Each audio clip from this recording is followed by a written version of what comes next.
नमस्कार, आदाब। मैं हूं एस सथर और आप देख रहे हैं न्यूज़ फोर्स। जी हाँ, एक बार फिर मैं हूं आरजेडी कार्यालय में। और आज आपको मालूम है कि बीपी मंडल जी की जयंती समारोह है, उसमें बहुत सारे नेतागण हैं। आज हमारे साथ में है आरजेडी के भाई अरुण, महासचिव। तो इनसे हम बात करेंगे। जैसा कि आप जानते हैं, हमारे चैनल पर हमेशा आपने देखा होगा इनको।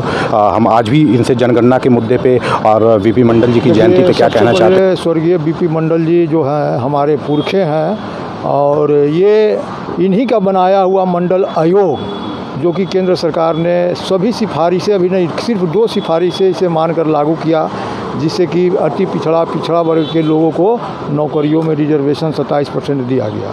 आज उनकी 103वीं जयंती है। इनकी 103वीं जयंती पर उन्हें हम लोगों ने पुष्प चढ़ाकर उन्हें श्रद्धा सुमन अर्पित किए, और उनके जीवन से प्रेरणा लेते हुए जो जाति जनगणना की बात उठ रही है, वो इसका मेन ये बीपी मंडल जी का ही देन है कि जब जाति जनगणना अगर नहीं होगी तो मंडल आयोग में कौन जातियां जुड़ सकती है, कौन जातियां नहीं जुड़ सकती हैं, किसे हटाया जा सकता है, किसे जोड़ा जा सकता है, ये पता नहीं चलने वाला है। डाटा कलेक्ट हो जाएगा, एक डाटा कलेक्ट हो जाएगा। लेकिन केंद्र सरकार इस डाटा कलेक्शन में बहुत ही मैंने अपने आप को असहज महसूस कर रही है। क्या असहज महसूस हो रहा है बीजेपी को, यह पता नहीं चल रहा है। ऐसा होना नहीं चाहिए। बीजेपी को अति पिछड़ा और पिछड़ा के उत्थान के लिए काम करनी चाहिए। नरेंद्र मोदी जी कहते हैं हम अति पिछड़ा का बेटा हैं, तो अति पिछड़ा का बेटा हैं तो आप साबित करिए ना, जाति जनगणना कर वहाँ कर कि आप सचमुच में आप अति पिछड़ा का बेटा हैं। जब आप नहीं साबित कर सकते हैं तो दिक्कत है।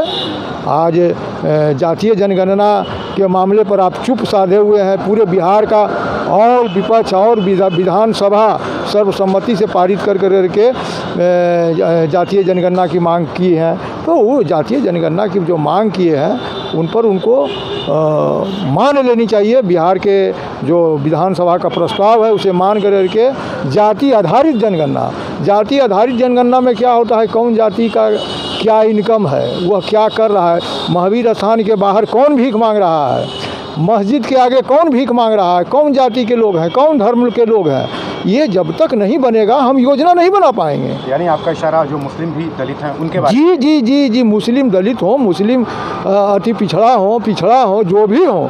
देखिए, जब धर्म के आधार पर हो रहा है तो धर्म के आधार पर अगर जनगणना हो रहा है तो दंगा हो रहा है क्या? तो अगर आप जाति आधारित करेंगे तो दंगा नहीं होगी। लोग को भड़काने का काम कर रहे हैं कुछ सामंती तत्व के लोग, सामंतवादी विचारधारा के लोग। ये नहीं चाहते हैं कि ये जनगणना हो, क्योंकि उनका भंडा फूट जाएगा। 10% लोगों का भंडा फूटने वाला है कि वो 10% कितना प्रतिशत, 90% नौकरी में 10% के लोग हैं, और जो 10% है जो मंदिर और मस्जिद में महंत बन के बैठे हुए हैं। तो बाकी जो लोग हैं वो रोड पर तो भीख मांग रहे हैं। तो उनके लिए क्या योजना बनना है, कैसे योजना बनना है, कैसे पता चलेगा? जब हम जातीय जनगणना नहीं कराएंगे तो संभव नहीं है। और हमारे बीपी मंडल जी जो हैं ये शुरू से ही जातीय जनगणना के पक्षधर थे।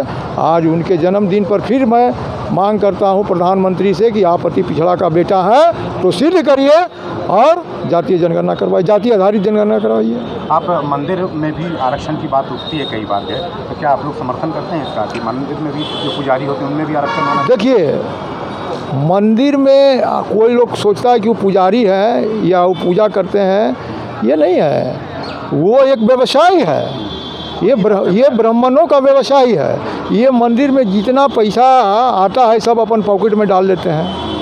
तो होना तो यही चाहिए। देखिए, आप यहाँ दिल्ली में मस्जिद में मौलाना लोग को वेतन फिक्स किया गया, और जो भी पैसा आता है वो ट्रस्ट में जाता है। तो यहाँ भी होना चाहिए, इसमें कहाँ दिक्कत है?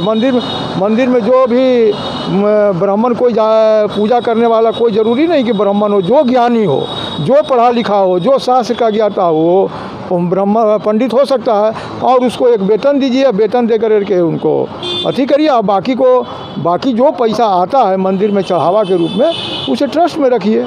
ये तो होना ही चाहिए। जब सब चीज़ में आप कर रहे हैं तो उसमें भी आरक्षण करिए। मंदिर में आरक्षण दीजिए, दलित को दीजिए, अति पिछड़ा को दीजिए कि उसमें भी पूजा कराए लोग। अच्छा मैं आपसे आखिरी सवाल ये जानना चाहता हूँ कि अभी सब लोग मिलकर के आए, पूरा बिहार के जितने भी पार्टियों के नेता थे मुख्यमंत्री सहित, उनके नेतृत्व में जो है, तो क्या उनकी कुछ आश्वासन मिला मोदी जी द्वारा या कुछ पॉजिटिव जेस्चर देखने को? देखिए, चर्चा पॉजिटिव हुई, लेकिन अब मोदी जी कहाँ से डील होते हैं आपको भी मालूम है। मोदी जी नागपुर से डील होते हैं, नागपुरिया कानून से ही पूरा बीजेपी नागपुरिया कानून से ही डील होता है। मोदी जी अगर, हमारा जो विचार है, ये मेरा पर्सनल विचार है कि मोदी जी चाह कर के भी वो नहीं कर सकते हैं। तो आप लोग क्यों नहीं, आपका एक डेलीगेशन आरएसएस से भी मिलकर के आ जाए? नहीं, अगर ऐसा है तो आरएसएस क्या है? आरएसएस किस चीज़ का संस्था है? आरएसएस एक ब्राह्मणों का संस्था है। आरएसएस में किसी दूसरे जाति के लोग, आज आप आज़ादी के बाद से अभी तक बता दीजिए कि आरएसएस में किसी दूसरे जात का उसका संचालक या सह संचालक कोई बना हो? ब्राह्मण छोड़ के कोई भी, राजपूत में भी मैं कह रहा हूँ, भूमिहार में भी कह रहा हूँ, लाला में भी कह रहा हूँ, कोई जाति उसमें नहीं बना है, सिर्फ ब्राह्मण ही बना है और वो ब्राह्मणों का संस्था है। मैं उसे देश हित की संस्था नहीं मानता हूँ, ब्राह्मणों की संस्था मानता हूँ। और उनसे बात करना हमारी तौहीनी है। ठीक है, आज आप सत्ता में हैं, लोगों को भ्रामक प्रचार करके लोगों को बेवकूफ़ बना के जनता के भावनाओं को के साथ खिलवाड़ करके बने हैं। आप लोगों को लालच दिए 15 लाख का, लालच दिए कि सब्सिडी गैस का। क्या गैस का स्थिति है? आज 1000 रुपया में गैस मिल रहा है, सब्सिडी 55 रुपया 54 रुपया पर आ गया है। मोदी जी ज़्यादा दिन काठ का बर्तन पर खाना के दिन बनेगा? 1 दिन नहीं, 2 दिन, उससे ज़्यादा नहीं, क्योंकि वो जल जाएगा। और मोदी जी अब जलने वाले हैं और भाजपा जाने वाली है। लास्ट में क्या, आखिरी में ख़त्म करना चाहता हूँ आपसे ये लास्ट सवाल कि अगर उन्होंने नहीं माना जनगणना को कि हम नहीं करवाएंगे, तो क्या आप लोग सड़कों पर उतरेंगे, आंदोलन होगा? नहीं, देखिए, ये तो सड़कों, इसका एक विकल्प है। हमारे माननीय मुख्यमंत्री नीतीश कुमार जी जो पिछड़े के बेटा कहते हैं कि हम पिछड़ा अति पिछड़ा का लड़ाई लड़े हैं, तो वो मुख्यमंत्री है बिहार में, उसकी जनगणना करवा ले। अलग से बिहार सरकार अलग से बजट में प्रावधान करके वो जनगणना करा सकती है। चलिए, बहुत बहुत धन्यवाद आपका। ये थे अरुण जी, आपने सुना, इन्होंने बहुत बेबाकी से अपना जवाब दिया। तो आपको मेरे हिसाब से हमारे दर्शकों को, न्यूज़ फोर्स के दर्शकों को बिल्कुल आसान शब्दों में समझ में आ गया होगा कि जनगणना क्या है और क्यों राष्ट्रीय जनता दल या और अन्य दल जो बिहार के हैं वो इस लड़ाई को लड़ रहे हैं। और उम्मीद है कि जो भी हो, इसका एक पॉजिटिव जो है एक हल ज़रूर निकलेगा और एक राजनीतिक लड़ाई ना बन जाए, बल्कि इसका समाधान होना चाहिए ताकि गरीब दबे कुचले जितने भी लोग हैं, इसका जो है फ़ायदा उन सबको मिल जाए और देश को भी मिले। बहुत बहुत धन्यवाद।